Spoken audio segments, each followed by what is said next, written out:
Fun and fact में आपका स्वागत है।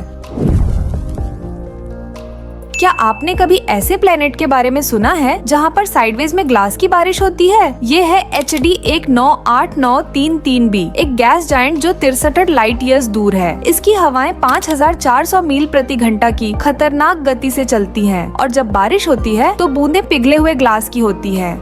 सोचिए, अगर आप उस स्टॉर्म में फंस जाएं, कोई भी छाता आपको बचा नहीं सकता। साइंटिस्ट्स मानते हैं कि प्लेनेट की एटमॉस्फेयर में सिलिकेट पार्टिकल्स होते हैं जो बेतहाशा गर्मी में ग्लास में कंडेंस हो जाते हैं। इसे गैलेक्सी का सबसे खतरनाक बीच डेस्टिनेशन बना देते हैं। तो हाँ, अगली बार जब आप मौसम की शिकायत करें तो खुश रहें कि वह इतना एक्सट्रीम नहीं है।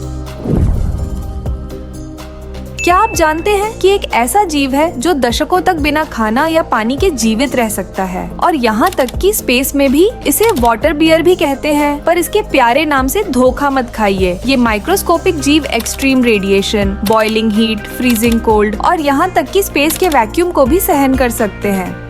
साइंटिस्ट्स मानते हैं कि ये एक स्टेट में चले जाते हैं जिसे क्रिप्टोबायोसिस कहते हैं, जहां वे बेसिकली लाइफ का अल्टीमेट पॉज बटन दबा देते हैं। तो अगर कोई एपोकलिप्स हो तो टार्डिग्रेड्स शायद आखिरी में बचेंगे, बस चिल करते हुए, जबकि बाकी लोग पैनिक करते हैं।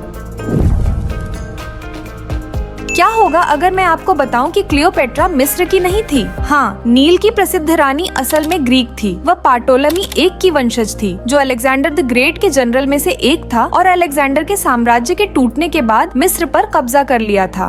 और सबसे मजेदार बात, क्लियोपेट्रा अपने परिवार में पहली थी जिसने मिस्री भाषा सीखने की जहमत उठाई। कहने का मतलब है कि पार्टी में देरी से पहुंची। तो जबकि उसे मिस्र की सबसे बड़ी शासक के रूप में याद किया जाता है, वह असल में पूरे समय ग्रीक एक्सेंट के साथ थी। कौन जानता था कि इतिहास के सबसे आइकॉनिक फरोनों में से एक प्राचीन विदेशी एक्सचेंज स्टूडेंट की तरह थी। क्या आपको पता है कि सबसे पहला कंप्यूटर बग सचमुच एक कीड़ा था? 1947 में इंजीनियर्स ने हार्वर्ड मार्क II कंप्यूटर के एक रिले में एक पतंगा फंसा हुआ पाया, जिससे कंप्यूटर खराब हो गया था। उन्हें सिस्टम को डीबग करने के लिए उस कीड़े को निकालना पड़ा। ये छोटा सा कीड़ा टेक्नोलॉजी के इतिहास में दर्ज हो गया, और अब जब भी आपका कंप्यूटर ठीक से काम नहीं करता तो आप उस पतंगे का शुक्रिया अदा कर सकते हैं जिसने हमें बग शब्द दिया। सोचिए, अगर उन्होंने एक चूहा पाया होता तो क्या हम आज अपने कंप्यूटर को डीमूसिंग कर रहे होते? क्या आपको पता है कि एक ऐसा पेड़ भी है जो कटने पर खून बहाता है? ऑस्ट्रेलिया के ब्लडवुड पेड़ से मिलिए, जो चोट लगने पर चमकता हुआ लाल रस छोड़ता है, जिससे ऐसा लगता है मानो किसी तलवार चलाने वाले वैम्पायर ने इसे काटा हो। यह चिपचिपा लाल सैप सिर्फ दिखावे के लिए नहीं होता। ये पेड़ को कीड़े और इन्फेक्शन से बचाने का एक डिफेंस मैकेनिज्म है। तो अगर कभी आपको ऐसा पेड़ दिखे तो घबराइए मत। पेड़ को चोट नहीं लगी है, बस इसका ड्रामा करने का स्टाइल थोड़ा ज्यादा है। क्या आपने कभी सोचा है कि डरावनी कहानी सुनते या हॉरर मूवी देखते वक्त आपके रोंगटे क्यों खड़े हो जाते हैं? आपके शरीर में छोटे छोटे मसल्स होते हैं जिन्हें एरेक्टर पाइली कहा जाता है, जो आपके बालों को खड़ा कर देते हैं। इस रिएक्शन को पाइलोरेक्शन कहते हैं। ये हमारे बालों वाले पूर्वजों के लिए तब फायदेमंद था जब उन्हें खतरे का सामना करना पड़ता था, क्योंकि इससे वे बड़े और ज्यादा डरावने दिखते थे।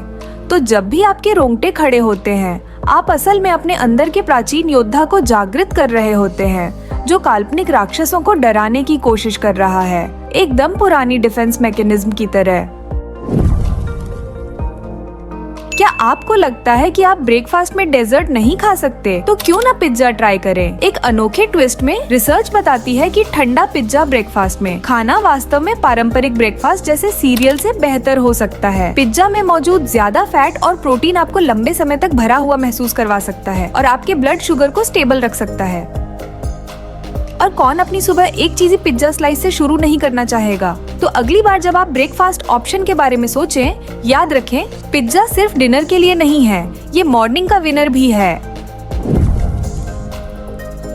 ये मजेदार फैक्ट सुनिए। बेल्जियम के बार्ल हेरटॉग शहर में आप बिना कोई बॉर्डर पार किए एक साथ 2 देशों में जा सकते हैं। बार्ले हेरटॉग बेल्जियम का एक एनक्लेव है जो पूरी तरह नीदरलैंड से घिरा हुआ है, और इसके अंदर कई डच एनक्लेव भी हैं। तो आप बेल्जियम में बैठकर कॉफी पी रहे होंगे, जबकि आपके पैर तकनीकी रूप से नीदरलैंड्स में होंगे। ऐसा लगेगा जैसे आप इंटरनेशनल हॉपस्कॉच खेल रहे हैं। बस अपने यूरो और गिल्डर को मिक्स मत कर देना।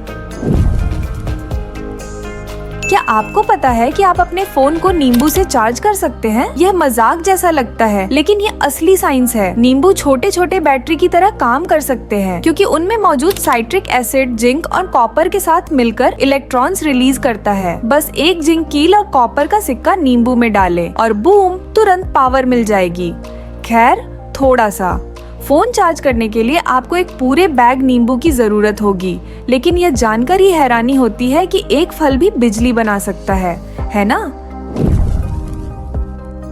क्या आपको पता है कि एक तोते ने मर्डर केस सुलझाने में मदद की थी? 2015 में मिशिगन के मार्टिन डोरम को 5 गोलियों के साथ मृत पाया गया था और यह मामला सुलझाना नामुमकिन लग रहा था तब तक जब तक उनका तोता बर्ड डोंट शूट और एक बहस की नकल नहीं करने लगा। इस डरावने मिमिक्री ने जांचकर्ताओं का ध्यान उनकी पत्नी ग्लेना पर केंद्रित किया, जो पहले किसी भी इन्वॉल्वमेंट से इनकार कर रही थी। लेकिन जब सबूत इकट्ठा हुए, ग्लेना ने मर्डर की बात कबूल कर ली। कौन जानता था कि एक पंखों वाला दोस्त इतने महत्वपूर्ण रोल में आ सकता है। ये साबित करता है कि कभी-कभी तोता भी इंसाफ दिलाने में मदद कर सकता है।